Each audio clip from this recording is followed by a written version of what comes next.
कैसे हैं सभी दगड़िए? बढ़िया होंगे। दगड़ियों, आज पंचायत दिवस था। उत्तराखंड में पंचायतों के चुनाव समय पर सरकार ने नहीं करवाए और ऐसी कोई वजह भी नहीं थी जिस वजह से चुनाव लंबित करवाने पड़े हों। ये सरकार की मर्जी में आया कि अभी चुनाव नहीं करवाने, तो नहीं करवाए गए हैं। 6 महीने से पंचायतें प्रशासकों के कब्जे में हैं। यह अलग बात है कि प्रशासक उन्हीं अध्यक्षों को बना दिया गया है। दगड़ियों, आज जगह जगह पंचायत दिवस मनाने की व्यवस्था की गई थी। बागेश्वर में जिला पंचायत में पंचायत दिवस मनाने के लिए टेंट लगाए गए थे, पर्दा लगाया गया था और उस पर्दे को सीधे सीधे बिहार में देश के प्रधानमंत्री के भाषण से जोड़ने की पूरी व्यवस्था थी कि बिहार के मधुबनी में मोदी जी जो भाषण देंगे वो बागेश्वर के जिला पंचायत में सुना जाएगा। सच यह है कि बागेश्वर के जिला पंचायत में या और भी जगह जगह मोदी जी का भाषण सुना जाए, इसीलिए पंचायत दिवस आज मनाया गया। पंचायत दिवस में क्या क्या कार्यक्रम हुए, कैसे हुए, ये बताना बेईमानी हो जाएगी क्योंकि कोई भी कार्यक्रम नहीं हुए। लेकिन मोदी जी के भाषण पर बातचीत जरूर होनी चाहिए। वे बिहार के मधुबनी से बिहार को संबोधित कर रहे थे। अब ये समझ में नहीं आ रहा था कि जो बिहार का उनका कार्यक्रम है उसको उत्तराखंड में या अन्य राज्यों में क्यों दिखाया जा रहा है। खैर, प्रधानमंत्री ने अपने भाषण की शुरुआत कश्मीर से नहीं की। सच तो यह है कि उन्होंने अपने भाषण का 3 हिस्सा तक कश्मीर पर ध्यान नहीं दिया। अंत का जो चौथा हिस्सा था, 3 हिस्से के बाद, उस हिस्से में वो कश्मीर में आए, निंदा की, गुस्सा दिखाया और कहा कि हम वह बदला लेंगे जिसकी उम्मीद आतंकवादी नहीं कर सकते। लेकिन प्रधानमंत्री के भाषण में चौंकाने वाला था। प्रधानमंत्री ने कहा कि देश के कोटि कोटि लोग गुस्से में हैं। अब समझ में नहीं आता कि प्रधानमंत्री ये क्यों नहीं कहेगा कि पूरा देश गुस्से में है। यदि प्रधानमंत्री कहते कि पूरा देश गुस्से में है तो कोई गलत वो नहीं बोलते, और पूरा देश गुस्से में है ये तो देश देख रहा है। बावजूद इसके प्रधानमंत्री ने कहा कि कोटि कोटि लोग गुस्से में हैं, करोड़ों लोग गुस्से में हैं और सब गुस्से में नहीं हैं। ये संदेश तो गया ही है। प्रधानमंत्री ने जब गुस्से में कहा कि हम ऐसा बदला लेंगे कि वो आतंकवादियों को जिसकी उम्मीद नहीं है और प्रायोजकों को जिसकी उम्मीद नहीं है, जिनकी वजह से आतंकवाद हुआ है, प्रधानमंत्री ने स्वीकारा कि आतंकवादी इस्तेमाल हो रहे हैं, कोई ना कोई उनका प्रायोजन कर रहा है, कोई ना कोई उनका उपयोग कर रहा है। आदरणीय प्रधानमंत्री जी, इस बात को आपने तब नहीं स्वीकारा जब मनमोहन सिंह की सरकार के दौरान होने वाली या कांग्रेस की सरकार के दौरान घटने वाली आतंकी घटनाओं को लेकर आप भाषण देते थे। बहुत सारे भाषण हैं और खुलने चाहिए। आज शायद शाम तक बहुत सारे भाषण लोग खोलेंगे भी। खैर, देर आयत दुरुस्त आयत, आपने ये माना कि आतंकवादियों के ऊपर भी कोई प्रायोजक है।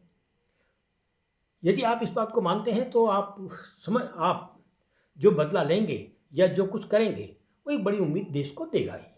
लेकिन पहलगांव से पहले पुलवामा होता है और पुलवामा के सवाल आज भी सवाल ही हैं।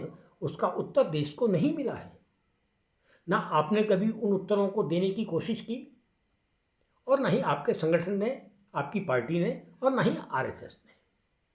पुलवामा के सवाल आज भी देशवासियों के दिमागों में तैर रहे हैं, पूरे देश में तैर रहे हैं, दुनिया में तैर रहे हैं। खैर, आपने विश्वास दिलाया है तो उम्मीद की जा सकती है कि कुछ ऐसा आप करेंगे कि भविष्य में भारत किसी भी आतंकवादी की भारत की ओर आंख उठाने की जरूरत ना हो। मैं अपने भाषण में जो कुछ भी कहा वो भाषण बिहार को लेकर केंद्रित था, इसलिए पूरे देश के साथ तो हम उसको तोल नहीं सकते। लेकिन बावजूद उसके जिस तरीके से उन्होंने कहा कि भूमि के डिजिटाइजेशन की बात अगर प्रधानमंत्री के मुख से निकल रही है तो हम उत्तराखंड के लोग या उत्तराखंड में वो लोग जो भूमि के कानून को लेकर चिंतित थे और सरकार ने जो कानून बनाया उसका विरोध कर रहे हैं कि ये कानून नहीं है, ये तो आपने जबरन अपनी मनमानी थोप रखी है, उन लोगों को भाषण का वो हिस्सा गंभीरता से सुनना चाहिए, मनन करना चाहिए, जिसको कहते हैं कि हम डिजिटल करेंगे, भूमि को डिजिटल करेंगे। अब कौन सी भूमि को? जो आपकी नाप भूमि है। उन्होंने इशारा भी किया, गांव सभा की भूमि, गांव पंचायतों की भूमि, आपकी नाम की भूमि, आदि आदि आदि।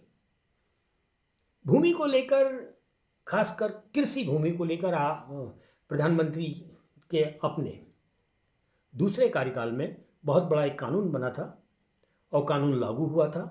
लागू होने के बाद प्रधानमंत्री को वो कानून वापस लेना पड़ा, क्योंकि देश भर का किसान उस कानून के खिलाफ खड़ा हो गया था और अंत में प्रधानमंत्री को स्वयं वो कानून वापस लेना पड़ा था। वो भूमि को लेकर ही था। यह अलग बात है कि खेत थे, खलिहान थे, वो भी भूमि थी। अभी आप भूमि के डिजिटलाइजेशन की बात आप कर रहे हैं। प्रधानमंत्री के इसी अंश पर अगर हम थोड़ा सा आगे को जाएं तो चौंकाने वाला है कि लेकिन आपका डिजिटलाइजेशन जो है उसकी मीमांसा क्या है, उसका मूल क्या है और किस प्रकार का है, इस पर तो पूरे देश में अभी तक कोई बहस हुई नहीं है। वैसे भी आप किसी कानून को बनाने से पहले बहस नहीं करते, ये देश जानता है। प्रधानमंत्री ने बिहार को जो भाषण दिया उसमें जल कनेक्शन की बात कही, विद्युत कनेक्शन की बात कही, गैस कनेक्शन की बात कही, वो उसे अपनी उपलब्धियों में गिनते हैं, लेकिन अपनी इस उपलब्धियों में इतना छुपा जाते हैं कि हम सिर्फ आपको कनेक्शन दे रहे हैं, उसके बाद गैस आपको उपभोक्ता के रूप में ही खरीदनी होगी, पानी आपको उपभोक्ता के रूप में ही खरीदना होगा। तो जो कनेक्शन बिजली का, पानी का, गैस का हमको मिल रहा है, वो कनेक्शन आप दे रहे हैं। उत्तराखंड में तो बाकायदा एक सरकार ने कहा था कि हम 1 रुपये में कनेक्शन देंगे पानी के कनेक्शन को लेकर। तो कनेक्शन देने के बाद जो उस कनेक्शन से मिलने वाली सुविधा का शुल्क लिया जाएगा, उस पर प्रधानमंत्री कुछ नहीं बोले कि वो मुफ्त में होगी, सेवा में होगी, या फिर उनकी दरें कौन तय करेगा। आपके घर जो बिजली आएगी उसकी दर कौन तय करेगा, आपके यहाँ जो गैस सिलेंडर आएगा उसकी दर कौन तय करेगा, आपके यहाँ जो पानी आएगा उसकी दर कौन तय करेगा, ये प्रधानमंत्री ने नहीं बताया।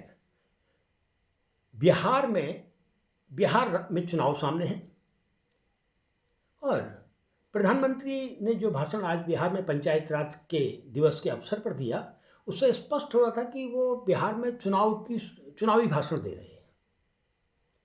और उस चुनावी भाषण में मोदी जी ने जो कुछ भी कहा वो बिहार की जनता के लिए कहा। तो बिहार की जनता के लिए दिए गए भाषण को उत्तराखंड की जनता को पंचायत दिवस के रूप में सुनाने की ज़रूरत क्या थी, मजबूरी क्या थी? इस बात का जवाब ना तो जिलाधिकारी दे सकते हैं, ना आयोजक जिला पंचायत का जो प्रशासक बॉडी है वही दे सकती है। पूरे कार्यक्रम को अगर बागेश्वर के हम देखें, जो पंचायत दिवस के रूप में था, किसी भी एक वक्ता ने पंचायतों के चुनावों को लंबित करने पर सवाल नहीं उठाए, पंचायतों पर प्रशासक बैठाने पर सवाल नहीं उठाए। किसी भी वक्ता ने पंचायतों को और अधिक अधिकार देने की बात पर सवाल नहीं उठाए। किसी भी वक्ता ने यह नहीं कहा कि जो 28, 27, 42 विभाग पंचायतों के अधीन लाने का सपना दिखाया गया था, वो सपना कहाँ तक पहुँचा है। किसी भी वक्ता ने इसको लेकर कोई बातचीत नहीं की। दरअसल वक्ता थे भी नहीं। कुछ लोग थे तो वो पूर्व में अध्यक्ष रहे और उनके कार्यकाल, अब अपने ही कार्यकाल की पोल वो क्यों खोलते कि हमने तो कुछ नहीं किया। खैर, पंचायत दिवस पर जिला पंचायत ने जो 50-60 हज़ार रुपये का कार्यक्रम किया, जो खर्चा किया, वो सिर्फ मोदी जी का बिहार में चुनाव पूर्व दिए गए भाषण को जनता तक पहुंचाने का एक प्रयास था। और इसमें हमारी जो पंचायतें हैं, उत्तराखंड की जो पंचायत व्यवस्था है, उस पर कुछ भी नहीं था।